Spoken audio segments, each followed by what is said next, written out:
Now, days after the UK Supreme Court delivered a landmark ruling recognizing digital taxi drivers as workers entitled to minimum wage and other benefits, a section of Kenya digital taxi drivers warned the government to adopt a similar approach.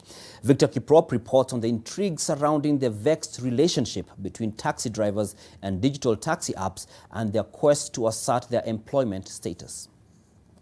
When they first arrived in 2015, digital taxi apps seemed like the solution to a big problem, that of connecting the taxi driver with the client.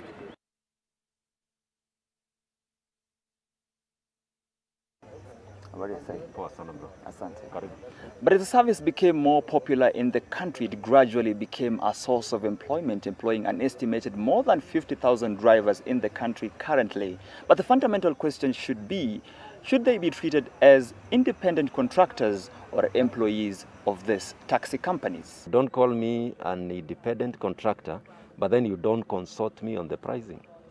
So if you are not consulting me, then I'm not a contractor. I'm your employee because you are the one who dictated how much should I be paid for that trip. You dictated how much commission should you take from my gross fare. Digital taxi companies like Uber have always maintained that they are just booking agents and that the drivers were self-employed independent contractors. But last week's landmark ruling by the UK Supreme Court, which was preceded by similar rulings in several US states, said the drivers should be considered employees who should receive a minimum wage and other benefits, a recognition the Kenyan taxi drivers now want. I do not have a space where I can click and say no to this service agreement on the basis of 1, 2, 3.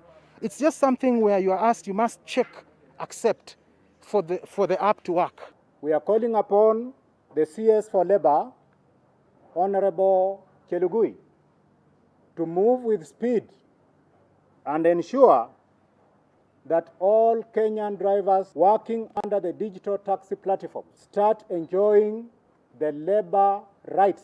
Contacted, Labour Cabinet Secretary Simon Chelugui told NTV, and I quote, "The UK ruling is only binding to UK jurisdiction and not Kenya. It's only persuasive to our context. Kenyan labour law has not changed, and to include this in our laws would be subject of due process." Victor Kiprop, NTV Business.